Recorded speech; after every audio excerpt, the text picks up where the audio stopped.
ഈശോമിശിഹായ്ക്ക് സ്തുതിയായിരിക്കട്ടെ. എപ്പോഴും സ്തുതിയായിരിക്കട്ടെ. സുഖാണോ? സുഖം ഇങ്ങനെ പോന്നു. ധ്യാനങ്ങൾ കേട്ടോ, ധ്യാനം ഇഷ്ടംപോലെ. ഇനിയിപ്പം പെരുന്നാൾ സമയങ്ങളൊക്കെ ആയതുകൊണ്ടേ ഇഷ്ടംപോലെ ധ്യാനവും പ്രോഗ്രാമെല്ലാം ഇങ്ങനെ ഓടി നടക്കുന്നു. അതെ, ഓരോ തവണയും കാണുമ്പോൾ അച്ഛൻ കൂടുതൽ ഫ്രഷ് ആകുകയാണ് കേട്ടോ. പരിശുദ്ധാത്മാവ് കൂടുന്നുണ്ടെന്ന അർത്ഥം. മനസ്സ് നല്ലതായോണ്ട് തോന്നുന്ന അല്ലേ? അപ്പോൾ എനിക്ക് തോന്നുന്നു ആ നല്ല മനസ്സിൽ നിന്ന് ഇന്ന് കേൾക്കാൻ ആഗ്രഹിക്കുന്ന ഒരു പ്രധാനപ്പെട്ട കാര്യം, നമ്മൾ കളിയാക്കി അല്ലാതൊക്കെ പറയുന്ന ഇന്ന് മുതൽ മകരം വരെയല്ല, ഇന്ന് മുതൽ മരണം വരെ ഒരുമിച്ച് ചേരാമെന്നും പറഞ്ഞുകൊണ്ട് കുറേ കാര്യങ്ങൾ പറഞ്ഞൊരു വലിയ പ്രതിജ്ഞയുണ്ട്. സത്യത്തിൽ വലിയ സ്ട്രോങ് ആയിട്ടുള്ളൊരു സംഗതിയാണ്. ഞങ്ങളൊക്കെ ഇങ്ങനെ വെച്ചെടുത്ത ഫോട്ടോയൊക്കെ ഇപ്പോഴും കയ്യിലുണ്ട്. കൈവിരലുകളൊക്കെ മാത്രം കാണിച്ചുകൊണ്ടുള്ള ആൽബത്തിൽ ഇങ്ങനെ ഫോട്ടോയൊക്കെ കാണാം. അപ്പോൾ ഇന്ന് മുതൽ മരണം വരെ സന്തോഷത്തിലും ദുഃഖത്തിലും, സമ്പത്തിലും ദാരിദ്ര്യത്തിലും, ആരോഗ്യത്തിലും അനാരോഗ്യത്തിലും ഏക മനസ്സോടെ വിശ്വസ്തരായി മരണം വരെ ജീവിച്ചു കൊള്ളാമെന്നാണ് നമ്മുടെ പ്രതിജ്ഞ. പക്ഷേ അത് കഴിഞ്ഞിട്ട് ഇത് എത്രത്തോളം പ്രാക്ടീസ് ചെയ്യുന്നുണ്ട്? ഇത്രയും കൃത്യമായിട്ട് ജീവിക്കാൻ പറ്റുമെങ്കിൽ പിന്നെ നമ്മുടെ ഈ എപ്പിസോഡ് പോലും കാണേണ്ട കാര്യമില്ല, ആവശ്യമില്ല. അപ്പം കുറച്ച് പ്രശ്നങ്ങളൊക്കെ അത് പാലിക്കാൻ പറ്റാതെ വരുന്ന ഒരുപാട് കാര്യങ്ങളൊക്കെ ഉണ്ട്. ഈ പോയിന്റുകളൊക്കെ ഞങ്ങൾക്ക് പാലിക്കാൻ ബുദ്ധിമുട്ടുകളൊക്കെ വരാറുണ്ട്. അപ്പം എനിക്ക് തോന്നുന്നു ഇന്ന് അതിനെക്കുറിച്ച് പറയാൻ തോന്നുന്നു. അത് ഒരു പുതിയ തീരുമാനം എടുക്കുന്നതാണ് ഇന്നു മുതൽ എന്നുള്ള വാക്ക്. ഇന്നലെ വരെ ഞാൻ എന്തായിരുന്നോ അത് ഇന്നു മുതൽ മാറണം. കാരണം ബൈബിൾ ചരിത്രത്തിൽ ഇന്നലെ വരെ ആരെന്ന് നോക്കിയിട്ടില്ല ഒരാൾ പുത്തനാകുമ്പോൾ. ഇന്നലെ വരെയുള്ള വിക്ക്, വൃദ്ധൻ, അനാഥൻ, കൊലപാതകി, അതെല്ലാം മോശ നേതാവായപ്പോൾ മാഞ്ഞുപോയി, കഴിഞ്ഞുപോയി. ഇന്നലെ വരെ ക്രൈസ്തവരെ കൊന്നൊടുക്കിയ സാവൂൾ പൗലൂസായപ്പോൾ പിന്നെ പണ്ട് കൊന്നോനല്ലെന്ന് ആരും പറഞ്ഞില്ല, മാറി. ഓരോ തുടക്കത്തിനും ഒരു സ്റ്റെപ്പ് ഇന്നു മുതൽ എന്നാണ്. ഇന്നു മുതൽ പുതിയ നിയമത്തിലാണെങ്കിലും ഇന്ന് എന്ന വാക്കിനാണ് ഊന്നൽ. ഇന്ന് രക്ഷകൻ ജനിച്ചു, ഇന്ന് തിരുവെഴുത്ത് പൂർത്തിയായി, ഇന്ന് നിൻ്റെ വീട്ടിൽ താമസിക്കും, ഇന്ന് കുടുംബം രക്ഷപ്പെട്ടു, ഇന്ന് എന്നോടുകൂടി പരദേശിലായിരിക്കും. ഇന്ന് അപ്പം നമ്മൾ ഒരു പുതിയ തുടക്കം തുടങ്ങുമ്പം അത് ഭംഗിയായിട്ട് ജീവിച്ചാൽ ഇന്നലകളെ എല്ലാവരും മറക്കും. മോശമായാൽ പറയും പണ്ട് ഇവൻ തന്നെ ഇത് തന്നെയായിരുന്നു, അല്ലേ പറയും എന്നാ വന്ന മാറ്റം കണ്ടോ. അപ്പം ഇന്നു മുതൽ, ഇന്നലെ വരെ പള്ളിയിൽ പോകാൻ ഇഷ്ടമില്ലാത്തവനാ ഇന്നു മുതൽ ഭാര്യയ്ക്ക് വേണ്ടി പള്ളിയിൽ പോകണം. ഇന്നലെ വരെ സന്ധ്യാപ്രാർത്ഥന ഇല്ലാത്തവനാ ഇന്നു മുതൽ പോകണം. ഇന്നലെ വരെ സ്വന്തം തീറ്റ കൂടിയും വേണം. പക്ഷെ ഇന്നു മുതൽ അതല്ല, ഭാര്യ, മക്കളുടെ മക്കൾ, അവർക്ക് വേണ്ടി ഒരു മാറ്റം വരുവാണ്. അപ്പോൾ ഒരു പുതിയ തീരുമാനം എടുക്കുന്നതാണ് ഇന്ന്. അതുകൊണ്ടാണ് രണ്ട് വാക്കും കൂടെ വിവാഹത്തിൽ പറയുക. രാജപുത്രി ഇതിൻ്റെ അഴക് ആന്തരികമാകുന്നു, പിതൃഗത്തെ മറക്കണം. ഇന്നു മുതൽ അവനോട് നീ മാതാപിതാക്കളെ വിട്ട് ഭാര്യ പിടിച്ച്. വിവാഹത്തിൻ്റെ പ്രധാനപ്പെട്ട രണ്ട് വാക്കാണ് മറക്കുക, വിടുക. ഇത് പുതുത് ആരംഭിക്കണമെങ്കിൽ പഴയത് വിടണം. അപ്പം അതാണ് പ്രതിജ്ഞ ആരംഭം തന്നെ, ഇന്നു മുതൽ മരണം വരെ. അത് നിശ്ചിത കാലത്തേക്കല്ല. എനിക്ക് തോന്നുന്നു ഇപ്പോഴത്തെ പ്രസൻറ്റ് കണ്ടീഷനിൽ ഇതുവരെ ഉണ്ടായിരുന്ന കാര്യങ്ങളൊക്കെ ഇച്ചിരി മോശമായി പോയവർക്കും വേണമെങ്കിൽ ഇന്നു മുതൽ അങ്ങ് തുടങ്ങാം. അതിനകത്ത് പ്രത്യേകത ഇതേ ഉള്ളൂ, ഇത് നമുക്കിത് കവനൻ്റാണ്. ഈ രണ്ടെണ്ണം ഉണ്ട്, കോൺട്രാക്റ്റും കവനൻ്റ്. കോൺട്രാക്റ്റിൽ മനുഷ്യനേ ഉള്ളൂ, കവനൻ്റിൽ മനുഷ്യനും ദൈവവും കൂടെ. അതാണ് മരണം വരെ. കോൺട്രാക്റ്റ് 3.25 വർഷം, 5.5 വർഷം. പക്ഷേ കല്യാണം മരണം വരെ. അതുകൊണ്ടാണ് ക്രിസ്തു സഭയെ സ്നേഹിച്ചത് ലോകാവസാനം വരെയാണ്. മത്തായി 28:20 യുഗാന്ത്യം വരെ ഞാൻ കൂടെ ഉണ്ടായിരിക്കും. അതാണ് വിവാഹവും. ഒരു താൽക്കാലിക എഗ്രിമെൻ്റ് അല്ല, മരണം വരെയുള്ള ഒരു വലിയ ഒരു ബന്ധത്തിലേക്കുള്ള പ്രവേശനമാണ്. അതാണ് ആ വാക്കിൻ്റെ അർത്ഥം. അപ്പോൾ എനിക്കൊന്ന് നമുക്കിനി അതിനകത്ത് പറയുന്ന 3 പ്രധാനപ്പെട്ട കാര്യങ്ങളുണ്ട്. ഒന്ന്, സന്തോഷത്തിലും ദുഃഖത്തിലും എങ്ങനെ കൂടെ നിൽക്കാൻ പറ്റും? അതേ, മനുഷ്യൻ്റെ ജീവിതത്തിൽ സന്താപവും സന്തോഷവും ഉണ്ട്. സന്താപവും സന്തോഷവും അത് ചിലർ സന്തോഷത്തിൽ ഒരുമിച്ച് നിൽക്കും, സങ്കടത്തിൽ ഒറ്റപ്പെടുത്തും. പക്ഷെ അതൊരിക്കലും ശരിയല്ല. നമ്മൾ ഓശാനയുടെ ജൈവിളിയും ദുഃഖവിളിയുടെ കൊലവിളിയും ഒരുപോലെ ഒരുപോലെ നേരിടണം. അതേത് ജീവിതത്തിൽ അങ്ങനെ നേരിടണം. അപ്പം അങ്ങനെ വരുമ്പോഴാണ് സന്തോഷം വരുമ്പം മാത്രം കൂടെ ഉണ്ടെങ്കിൽ അതിൻ്റെ അർത്ഥം യഥാർത്ഥത്തിലുള്ള സ്നേഹം അല്ല. സങ്കടങ്ങളിൽ, വേദനകളിൽ നിൽക്കുക എന്നുള്ളതാണ്. യഥാർത്ഥ നന്മയെന്ന് പറയുന്നത് പരിത്യക്തതകളിൽ ചേർന്ന് നിൽക്കുക. പരിത്യക്തതകൾ, അതാണ് മാതാവ്. ബേത്ലഹേമിലെ പരിത്യക്തതയിൽ ഉണ്ണിയോട് ചേർന്നു. കാൽവരി കുരിശിൻ്റെ പരിത്യക്തതയിൽ ചേർന്നു. ഇതുപോലെ ഭർത്താവിൻ്റെ പരിത്യക്തതയിൽ ഭാര്യ ചേരണം, ഭാര്യയുടെ പരിത്യക്തതയിൽ ഭർത്താവ് ചേരണം. അപ്പം അങ്ങനെ ചേരുമ്പോഴാണ് സന്തോഷത്തിലും സന്താപത്തിലും ഒരുമിച്ച്. അപ്പോൾ അങ്ങനെയുള്ള ആൾ പിന്നെ മറക്കാൻ പറ്റുകയില്ല. സന്തോഷത്തിൽ മാത്രം ചേരുന്ന ആൾ അവസരവാദിയാണ്. അത് ശരിയാ. നമ്മുടെ സങ്കടങ്ങളിലൊക്കെ കൂടെ നിൽക്കുന്നവരെയാണ് നമ്മൾ ഒരിക്കലും മറക്കില്ല. അല്ലെ, സന്തോഷത്തിൽ നിൽക്കുന്നവരെ അതിപ്പോൾ എല്ലാവരും നിൽക്കുന്നുണ്ടല്ലോ, എല്ലാവർക്കും സന്തോഷമാണ്. പറ്റും. അപ്പം നമ്മൾ ഇഷ്ടപ്പെടുന്നതും സഹിക്കുന്നവരെയാണല്ലോ. അമ്മയോട് അറ്റാച്ച്മെൻ്റ് ആകാൻ കാരണം എന്നാ, കൂടെ നിന്ന് സഹിക്കുന്ന അമ്മയാണ്.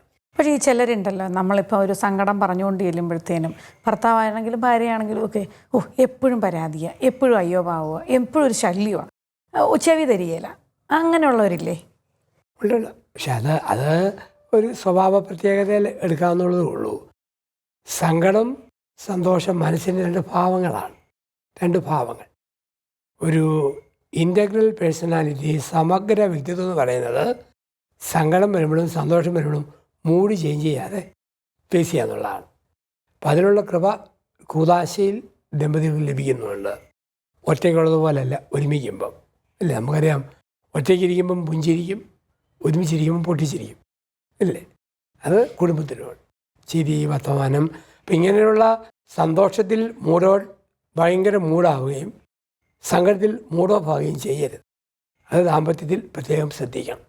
സ്വയം ഉള്ളിൽ എരിഞ്ഞാൽ പോലും ആരും അറിയാതെ പുറത്ത് മറ്റൊരു ഭാവത്തിൽ പെരുമാറാൻ പഠിക്കണം, സന്തോഷത്തിലും സന്താപത്തിലും.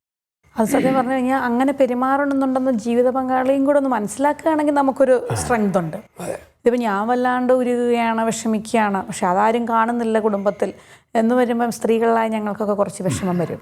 തീർച്ചയായിട്ടും ഒരു ഷെയറിങ്ങിൽ, പരസ്പരധാരണയിലേ പറഞ്ഞ് ബോധ്യപ്പെടുത്തണം, അതേ പറ്റുള്ളൂ. അത് പിന്നെ ചില മനുഷ്യർക്ക് എന്തായാലും ഒരു ബേസിക് മൂഡുണ്ട്, അത് നമുക്ക് അങ്ങനെ മനുഷ്യരെ ചേഞ്ച് ചെയ്യാൻ പറ്റും. പിന്നെ നമ്മളത് കിട്ടിയ തടിയിൽ പറ്റാവുന്ന വിഗ്രഹം കൊത്തുക, അത് ആ ആറ്റിറ്റ്യൂഡേ പറ്റുള്ളൂ. പക്ഷേ ഇതിങ്ങനെയുണ്ട്. നമ്മൾ പോസിറ്റീവായിട്ട് എടുക്കേണ്ട കാര്യം സന്തോഷത്തിലും സന്താപത്തിലും അത് തളരാതെ ഒരുമിച്ച് ബലം കൊടുത്ത് നിൽക്കാൻ ശ്രമിക്കുന്നതാണ് ഉടമ്പടിയുടെ ഒന്നാമത്തെ ബലം. അപ്പം നമുക്ക് അടുത്തതിലേക്ക് പോവാം, ആരോഗ്യത്തിലും അനാരോഗ്യത്തിലും എന്നുള്ളത്.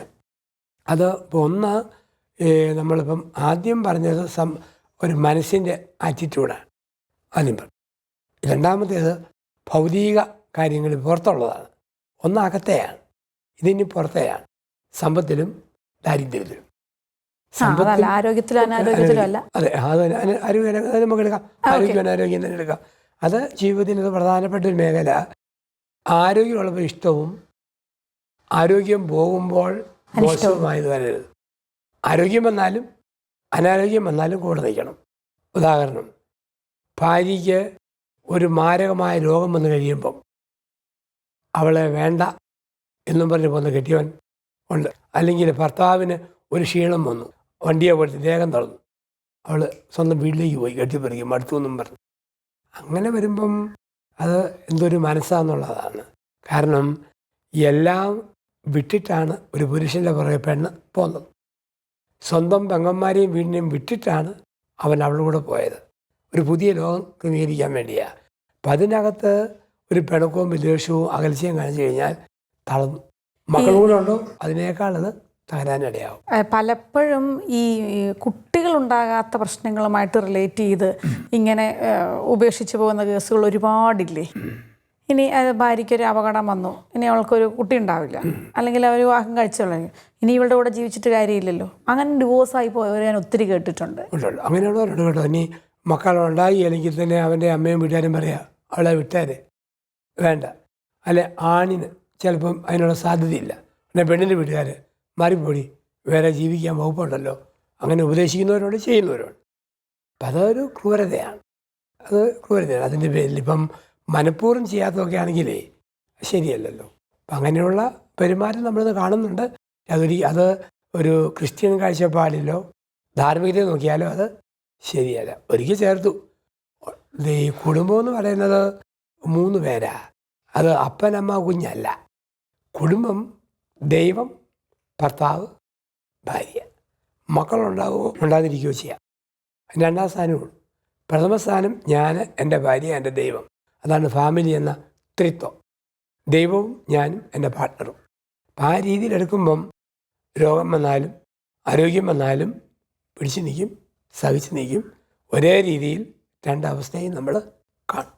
അപ്പോൾ ഞാനിങ്ങനെ വളരെ പ്രാക്ടിക്കലായി 1-2 കാര്യം ചോദിക്കുകയാണ്. നമുക്ക് ഈ രോഗം വരുമ്പോൾ ഉറപ്പായിട്ടും വീട്ടിലെ പല കാര്യങ്ങളും താളം തെറ്റുമല്ലോ. പ്രത്യേകിച്ചും സ്ത്രീകൾക്ക് അസുഖം വന്നാൽ ഒരു പനി പിടിച്ചാൽ പോലും അടുക്കളപ്പണി മാറുന്നു, ആകപ്പാടെ മൊത്തം ആദ്യത്തെ ഒരു ദിവസമൊക്കെ വലിയ ക്ഷമയാണ്. എല്ലാവരും ഭയങ്കര പരിചരണവും സ്നേഹമൊക്കെയാണ്. ഒരു 2-3 ദിവസം കഴിയുമ്പോൾ ഇവരുടെയൊക്കെ മുഖം വല്ലാണ്ട് മാറുന്നത് തോന്നുന്നുണ്ടെന്ന് പല സ്ത്രീകളും പല അമ്മമാരും അല്ലേ പലരും പറയാറുണ്ട്. അപ്പോൾ ഇവർക്കൊക്കെ കുറച്ച് ക്ഷമ എങ്ങനെ വർദ്ധിക്കണം, അങ്ങനത്തെ കുറച്ച് ടിപ്സൊക്കെ അച്ഛനെന്ന് പറഞ്ഞത്. നമ്മൾ ഈ ക്ഷീണത്തിൻ്റെ ഒരു കാലം വന്നാൽ ക്ഷമയോടെ ആളെ ശുശ്രൂഷിക്കുക എന്നതല്ലാതെ വേറെ യാതൊരു പരിഹാരവും അതിനകത്തില്ല. എന്ത് ഇഷ്ടക്കേട് വന്നാൽ കുടുംബം തകരാതിരിക്കണോ ശുശ്രൂഷ കൊടുക്കുക. അപ്പം എൻ്റെ ഭാര്യയെ രോഗത്തിൽ ശുശ്രൂഷിക്കുന്നതിനേക്കാൾ വലിയ കാര്യമില്ല. ഞാൻ ചെയ്യുന്ന ഏറ്റവും വലിയ കാര്യം അതാ. അതെ, ഒരു ലീവൊക്കെ എടുക്കാം, ഇച്ചിരി അടുക്കള പണിയൊക്കെ ചെയ്യണം, സഹായിക്കണം. അത് തലവേദനയോ പനിയോ വന്നാലും ഭർത്താവ് ഒരു കെയർ കൊടുത്ത് ചെയ്യണം. ഭർത്താവിന് ക്ഷീണം വന്നാൽ ഭാര്യയും അതുപോലെ ചെയ്യണം. ആ ഒരു മനോഭാവമാണ് കുടുംബത്തെ വളർത്തുക. അപ്പം അത് ഓർക്കണം. ഇവക്ക് വന്ന ഇതേ രോഗം നാളെ എനിക്ക് വന്നാലോ, ഇവന് വന്ന അതേ രോഗം എനിക്ക് വന്നാലോ, എൻ്റെ കുഞ്ഞുങ്ങൾക്ക് വന്നാലോ.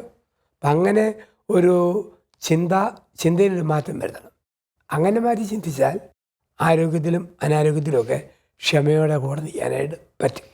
അതുപോലെ ആ രീതിയിൽ സങ്കടത്തിലും സന്തോഷത്തിലും നമുക്ക് ചേർന്നിരിക്കാൻ പറ്റും. ഞാനവർക്ക് ഈ ആരോഗ്യത്തിലും അനാരോഗ്യത്തിലും പറഞ്ഞു കഴിഞ്ഞിട്ട് ഈ നമ്മുടെ സമ്പത്തും ദാരിദ്ര്യവും പറയുന്നത് വളരെ നന്നായെന്ന് തോന്നുന്നു. കാരണം അനാരോഗ്യം വരുമ്പോഴാണല്ലോ അച്ഛാ പലയിടത്തും പല കുടുംബങ്ങളിലും ഈ സാമ്പത്തിക പ്രതിസന്ധിയും ദുരിതവും ദുഃഖവും ഒക്കെ, അതായത് വളരെ നന്നായിട്ട് നിന്നവർ പെട്ടെന്ന് ഡൗൺ ആയി പോകുന്നതും ഒരു ഹെൽത്ത് ഇഷ്യൂ വരുമ്പോഴാണ് കൂടുതലും കാണുക. അപ്പം നമുക്ക് അപ്പം 3ാമത്തെ പോയിന്റിലേക്ക് പോകാം. ഇത് ഒന്നാമത്തേത് മനസ്സിൻ്റെ ഭാവമാണ് അല്ലേ. 2ാമത്തേത് ദേഹത്തിൻ്റെ ഘടനയിലാണ് വരുന്നത്. ഇപ്പം മനസ്സ്, ദേഹം. 3 സ്വത്തിലാണ്, ഭൗതികതയിലാണ്, സ്വത്തിലാണ്, സമ്പത്തിലും ദാരിദ്ര്യത്തിലും. അത് കല്യാണം കഴിച്ചപ്പോൾ ധനവാനായിരുന്നു. കല്യാണം കഴിച്ച് കുറച്ച് കഴിഞ്ഞപ്പോഴത്തേക്ക് സാമ്പത്തികമായി അങ്ങ് തകർന്നു. ഉടനെ ഡൈവോഴ്സ് ചിന്തിക്കുന്ന പെണ്ണുങ്ങളുണ്ട്. ഭാര്യയ്ക്ക് ജോലിയും എല്ലാം ഉണ്ടായിരുന്നു, നഴ്സായിരുന്നു, ഗൾഫിലായിരുന്നു. പക്ഷെ എങ്ങനെയോ ജോലി അങ്ങ് നഷ്ടപ്പെട്ടു. ഉടനെ വിട്ടുകളഞ്ഞാലെന്ന് ചിന്തിക്കുന്ന പുരുഷന്മാരുണ്ട്. അപ്പം അടിസ്ഥാനം ആരെയാണ് കിട്ടിയത്? ഞാൻ പെണ്ണിനെയല്ല കാശിനെയാണ് കിട്ടിയത്, ഞാൻ പുരുഷനെയല്ല കാശിനെയാണ് കിട്ടിയത്. ഇപ്പോൾ ഉദാഹരണം, കല്യാണം കഴിക്കുമ്പം ഓസ്ട്രേലിയക്ക് പോകാനുള്ള എല്ലാം ആയി നിൽക്കുന്നു. ആ ഉറപ്പിൽ ഓസ്ട്രേലിയക്ക് പോകാമല്ലോ എന്നോർത്ത് കല്യാണവും കഴിഞ്ഞു. അത് കഴിഞ്ഞപ്പോഴാണ് റിജക്റ്റ് ചെയ്തു, ജോലിയില്ല. 2 വർഷം 3 വർഷം ഉടനെ റീതിങ്ക് ചെയ്യും, വേണോ വേണ്ടേ. അല്ലെങ്കിൽ ഇവിടുത്തെ ജോലി നല്ല ശമ്പളം ഉള്ളപ്പം കിട്ടി, പിന്നെ ശമ്പളം തോന്നുന്നു കമ്പനിയിലെ ജോലി പോയി, വിട്ടുപോവാം. അപ്പം ഇങ്ങനെ വരുമ്പോഴത്തേക്കും നമ്മുടെ മൂല്യങ്ങൾ മൊത്തം അങ്ങ് നശിക്കുക. പണ്ടതായിരുന്നില്ലല്ലോ. പണ്ട് തെണ്ടിയാലും എൻ്റെ കെട്ടിയവൻ്റെ കൈ, ഭിക്ഷ എടുത്താലും എൻ്റെ പെണ്ണിൻ്റെ കൈ. അങ്ങനെ പിടിച്ചു പോകുന്ന കുടുംബ ബലങ്ങൾ ഇന്ന് ചോർന്നു പോകുന്ന ലോകത്തിലാണ് നമ്മൾ ജീവിക്കുക. ഒരു മനുഷ്യൻ്റെ അടിസ്ഥാന സ്വഭാവവും വ്യക്തിത്വവും കാണുന്നത് ഇവിടെയാണ്. ഞാനൊരു ഇതിൽ കേട്ടതാ, അതായത് ദാരിദ്ര്യത്തിൽ കൂടെ നിൽക്കുന്ന ഭാര്യയാണ് ഏറ്റവും പെർഫെക്റ്റ് ആയിട്ടുള്ള ആളെന്ന്. ബാക്കി എല്ലാത്തിലും കൂടെ നിൽക്കാനൊക്കെ പറ്റും, പക്ഷെ ദാരിദ്ര്യം വന്നു കഴിയുമ്പോഴത്തേനുമാണ് ഏറ്റവും കൂടുതൽ മനസ്സും മടുത്ത് ആകെപ്പാടെ ഒരു ഇതിൽ പോവുക എന്നുള്ളത്. അപ്പോൾ ദാരിദ്ര്യത്തിൽ ഒരാൾ കൂടെ നിന്ന് സപ്പോർട്ട് ചെയ്യുകയാണെങ്കിൽ പുരുഷന്മാർക്ക് അതാണ് ഏറ്റവും വലിയൊരു ബലവും ഒരു പ്രചോദനവും. ഇവള് പിന്നെ വേറൊരിടത്തും പോയില്ലെന്ന് ഉറപ്പാണെന്ന് പറയുന്നത് ശരിയാണോ? അത് സത്യമാണ്. അതിപ്പോൾ എപ്പോഴും നമ്മുടെ ക്യാരക്ടർ വരച്ച് നോക്കുന്ന സ്ഥലമാണ്.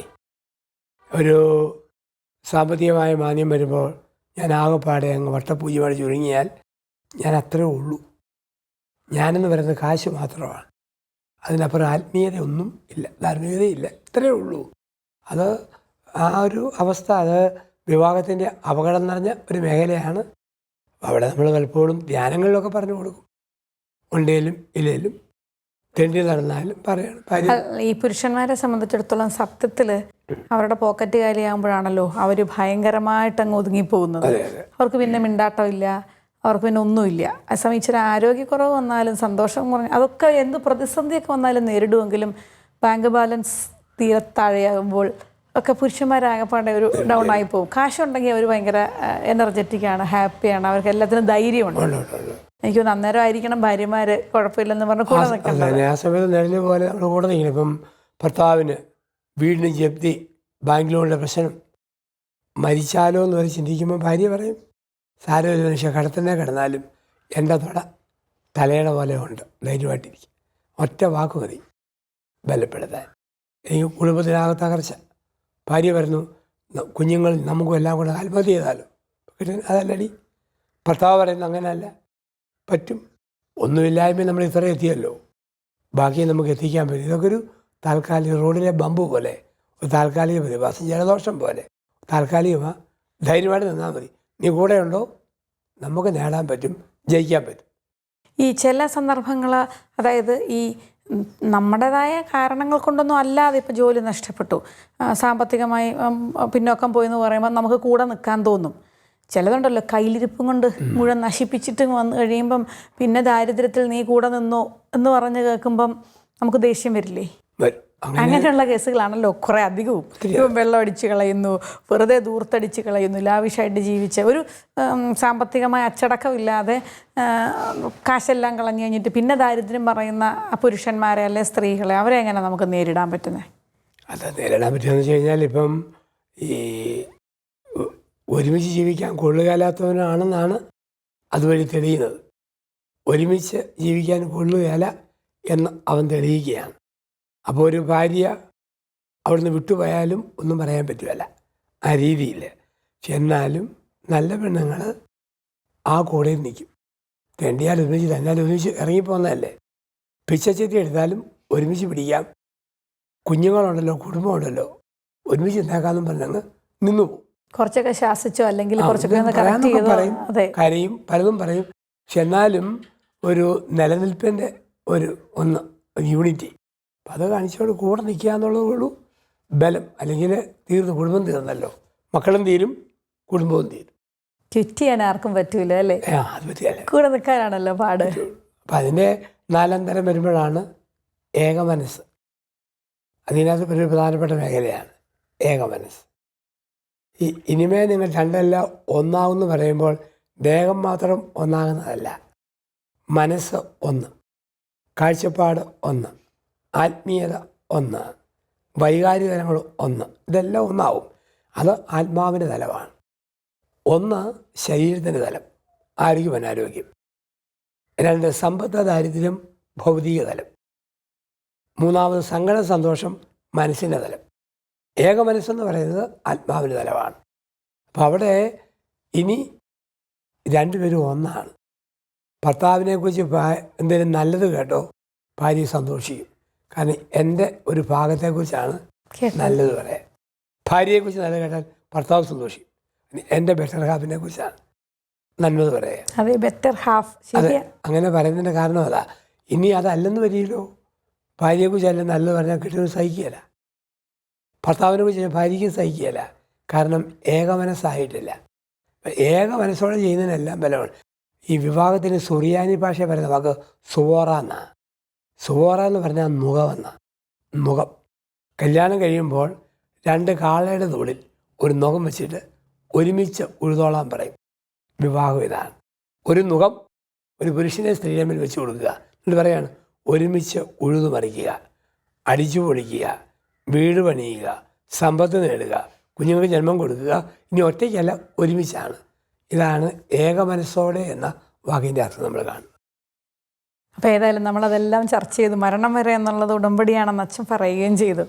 അപ്പോൾ സത്യത്തിൽ ഇന്ന് മുതൽ വീണ്ടും തുടങ്ങിക്കളയാം. കുറച്ച് അന്നൊന്ന് പറഞ്ഞതാണ് ഇന്ന് മുതലെങ്കിലും എന്തെങ്കിലുമൊക്കെ ഇതിൽ കുറവുകളുള്ളവർക്കൊക്കെ വീണ്ടും ഇന്ന് തൊട്ട് വീണ്ടും തുടങ്ങാനുള്ളൊരു അവസരമായിട്ട് ഈ എപ്പിസോഡ് മാറട്ടെ എന്ന് ഞാൻ പ്രാർത്ഥിക്കുകയാണ്. താങ്ക് യു അച്ഛാ. Thank you.